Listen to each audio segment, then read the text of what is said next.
Bienvenue à tous et bon retour parmi nous.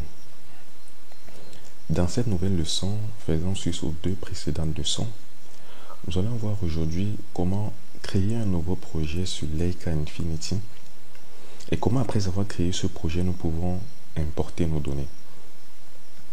Dans la vidéo précédente et dans deux autres vidéos, nous avons vu une présentation générale du logiciel Leica Infinity. Nous avons vu comment nous pouvons créer un système de coordonnées. À présent, nous verrons comment, bien entendu, créer un nouveau projet.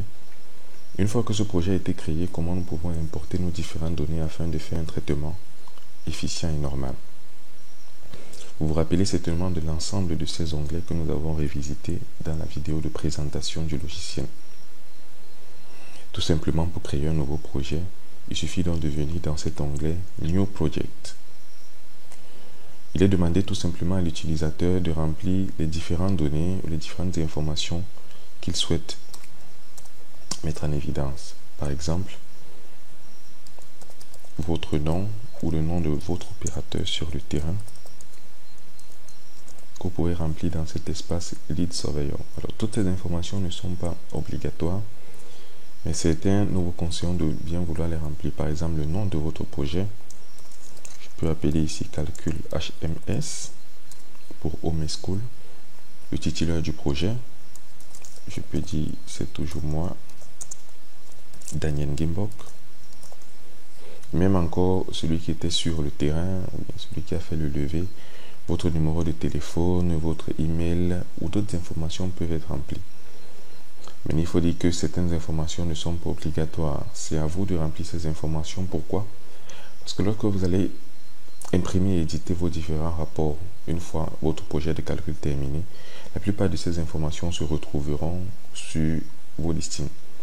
Du coup, il est important pour vous de savoir quelle information vous pouvez remplir ici, afin de savoir et avoir une idée des informations qui seront mentionnées dans votre listing. Par exemple, ici, vous pouvez mettre les informations de votre client. Si vous êtes une entreprise, vous êtes tenté de faire un calcul pour quelqu'un, il est important de bien remplir les informations de votre client ici.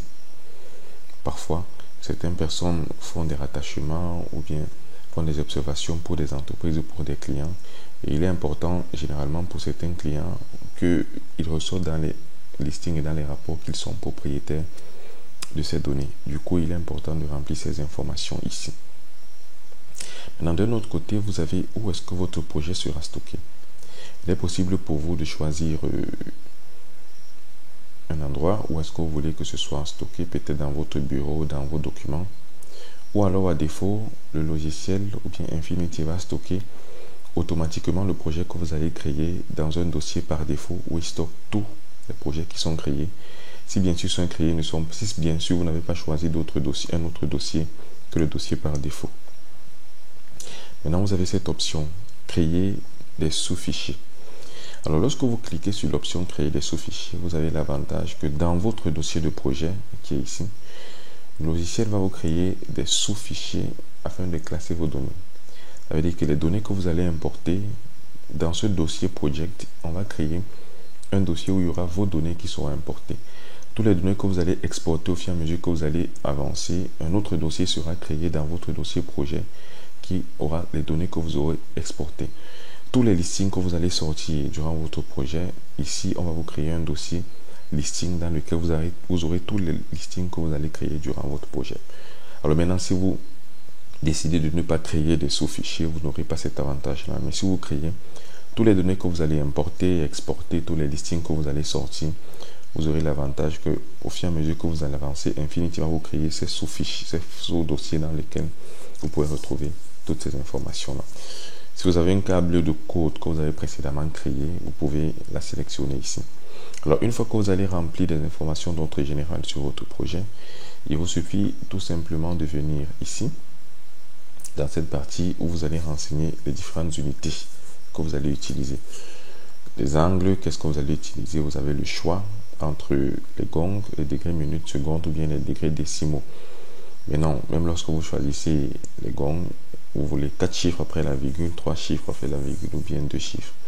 Donc vous renseignez la même chose pour les super, les distances, latitude, longitude, etc. Ensuite, vous allez descendre dans une partie très importante, le système de coordonnées. Pour pouvoir travailler sur n'importe quel logiciel de traitement, il est important pour vous que vous associez à votre projet le bon système de coordonnées. Dans la vidéo précédente, nous avons vu comment créer un système de coordonnées. Du coup, lorsque vous déroulez ici, vous devez avoir la liste des systèmes de coordonnées que vous avez précédemment créés. Et ça, c'est assez important. Par exemple, moi, j'ai ce système de coordonnées que j'ai créé et qui a ces informations-ci. Les mêmes informations que vous aurez aussi, mais juste que moi, j'ai juste changé le nom. Le système de coordonnées, vous avez l'ellipsoïde JS 1980, la projection UTM32 Nord, type de projection UTM et le modèle de géolite Cameroun EGM 2008. Alors, une fois que vous êtes assuré que vous avez chargé votre système de coordonnées et que vous vérifiez les différentes informations de votre système de coordonnées, parfois lors de la création du système de coordonnées, vous avez peut-être oublié de renseigner le fichier du modèle de géolite. Alors du coup, lorsque vous choisissez votre système de coordonnées, vous vous rendez rapidement compte que vous n'avez pas de modèle de géolite. Du coup, vous allez donc modifier votre système de coordonnées avant de pouvoir le charger et l'associer à votre projet. Et enfin, pour terminer, il y a l'affichage des coordonnées. Donc, vous aurez une barre, on va la voir tout à l'heure, où vos coordonnées seront affichées. Vous voulez afficher juste les coordonnées locales ou bien les coordonnées locales et les coordonnées en WGS 84. Institut de Londres. Alors, généralement, on aime afficher les deux, les coordonnées locales. Si vous avez un système local, par exemple, les coordonnées UTM, et vous pouvez aussi les afficher en WGS 84. Généralement, il est conseillé de prendre ces deux-là.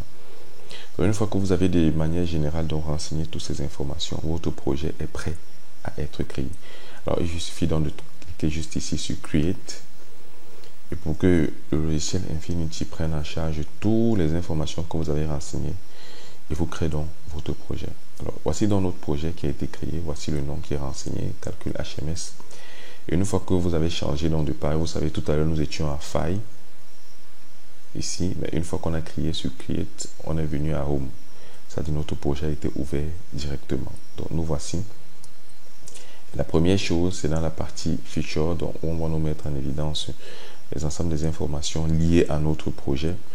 Et première information disponible pour l'instant sur le système de coordonnées. Alors, vous avez d'autres informations ici qui vont venir.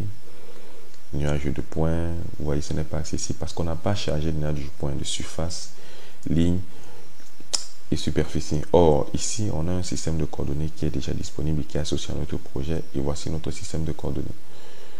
Alors, on déroule, on peut voir donc les informations de notre système de coordonnées que voici. Voici dans les différentes informations, le modèle du choix qu'on a vérifié tout à l'heure. Et comme on a dit, on a la grille des propriétés.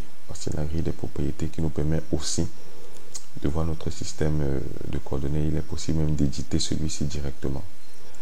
Alors, une fois donc on a validé que notre projet est créé, le système de coordonnées est bien entendu associé à notre projet, on peut donc directement commencer avec l'importation des données.